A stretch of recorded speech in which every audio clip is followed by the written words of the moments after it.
we've rebranded. So some of you might know us as the Balfour Project, but as of last week or the week before, we are now Britain Palestine Project. Dr. Brian Bravati, hello. I wanted to make sure everyone knew who you were because this is our new executive director.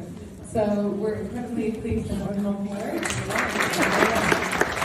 As somebody who absolutely loves history and has made a lot of history films and is privileged to work with Historic Archive all the time, when you're sitting watching a film that takes place 50 to 70 years previous to now, and you're watching mistakes being made then that are still being made now, and that really very little has changed, that is it's depressing, yes.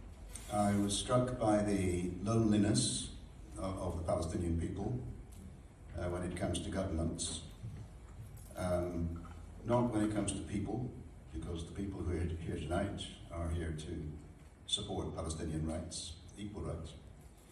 But I was struck by the absence of the Palestinians from the debate in the British Mandate time and since.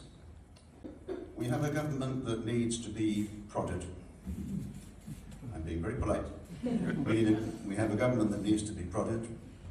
It talks about the rule of law, says it believes in it, talks about equal rights, talks about self-determination for the Palestinian people, should recognise the state of Palestine on pre-June 67 lines, should work with other like-minded countries. I'm thinking of Spain, Norway, Ireland, Slovenia, who recognised Palestine last May, and doesn't need to be subordinate to the US. I thought the film was terrific. I'm a member of UNRWA, and just to let you know that both I and current members of UNRWA are now banned from ever visiting Israel and the West Bank. And the history isn't actually that complicated, but you have to be nuanced, and you have to look at the history in a way that is objective as you possibly can, because it's only on that way that you can debate with people who disagree with you. I don't understand how anything can be made right because the State of Israel was established by displacing 750,000 Palestinians from their ancestral land. From that, now 75 years into the future, what do you think is a solution? Anyone have the answer to that? Vincent, I think you're the best one for this. I'll start. There's an issue of right and wrong that you're referring to. The charity that I believe in, the Britain Palestine Project, does something that you may or may not like. It accepts the fact of the state of Israel. The fact of the state of Israel. We all need hope in order to work for a better future. I find hope here, I find hope in this group, I find hope in the raised awareness in our country and around the world of what's right and what's wrong. And I find some hope in the possibility of persuading governments to do stuff. Can it ever be put right? Well, it can never be put back. We can't go back, I don't think. Can we work for equal rights? Yes. I think that for our government, recognising the state of Palestine on pre-June 67 borders would be a new and radical step. Not enough, but I hope it would change the mindset of those in government to treat the two peoples equally and their governments equally.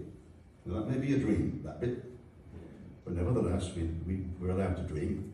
And the idea that our government can simply use rhetoric and not actually act needs to be challenged. The opposite of hope is despair. And quite apart from what despair does to you, there's another thing to be borne in mind. If the current situation doesn't improve, it's going to be very grave for the future of the world, because this is now something that energizes emotions right across the world. In international law, the Palestinian territories Israel occupied in 1967 are occupied territory, militarily occupied territory. And not only do the people of that territory have the right of self-determination, they also have the right to the territorial integrity of that territory.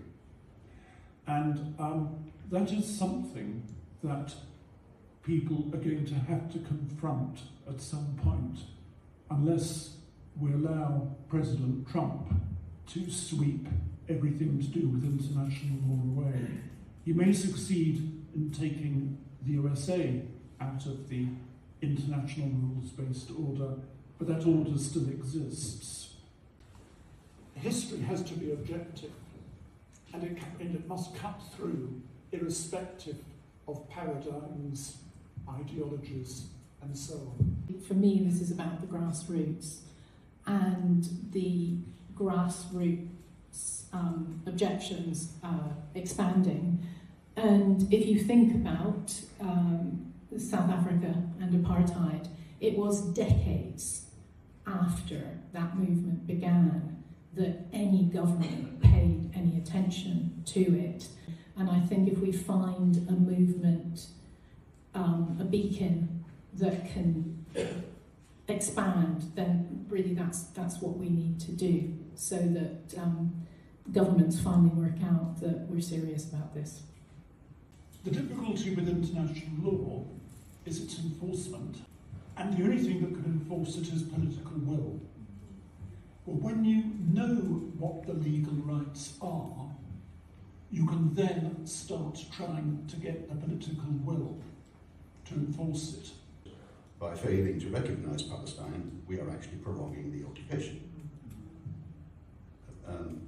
That's an argument that we should try and make to Keir Starmer and David Lammy and co, because I think it's logical, and I want it to get heard.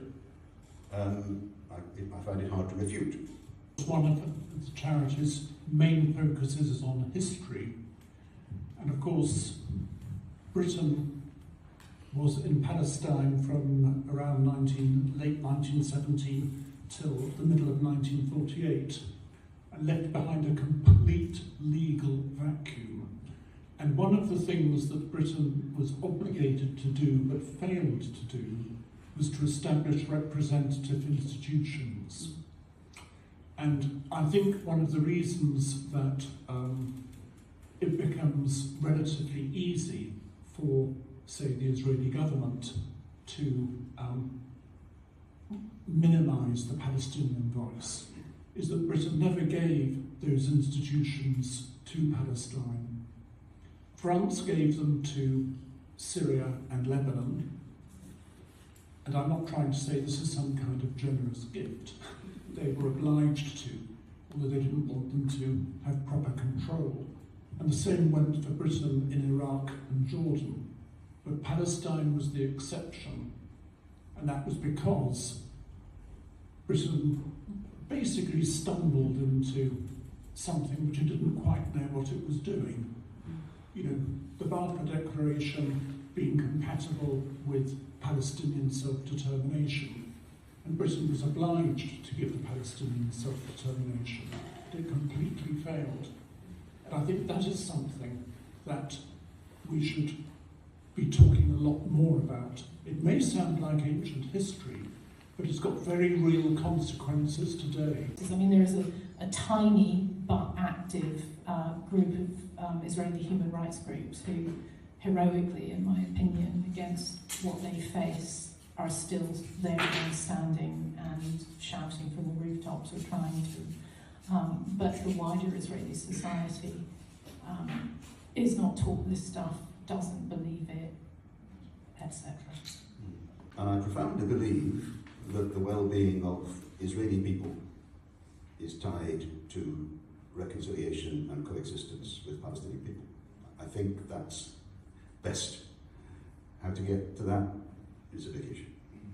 As a Palestinian, that sometimes it's incredibly frustrating because no matter how many times we say something, we need to have a British or an Israeli or a Jewish person say it before anyone else will listen. And that's a sad fact. But it's why we need people like you here to repeat what we're saying and to amplify what we're saying so that we're all on the same page, basically, and fighting in the same corner. Almost regardless as to what the eventual outcome is. I said earlier that 2 states, 1 state, whatever comes, needs to be based on equal rights. And I take all the points about implementation of international law, but it's one of the few cards that Palestinians hold. International law is on their side. I want to disagree with something that John said. I never disagree with John because he's a legend in his own time. But I don't think that necessarily that despair is the opposite of hope, because I feel like sometimes we feel the two at the same time. I feel like the opposite of hope is indifference. And that's one thing we definitely don't have in this room. And like I said, it's really important for solidarity and to help us stay motivated to keep on working together and to get support from each other. So again, thank you all for coming along. Thank you to our panel. Thank you to Gillian for making an amazing film. We hope that we'll see you all either in person or online at our conference.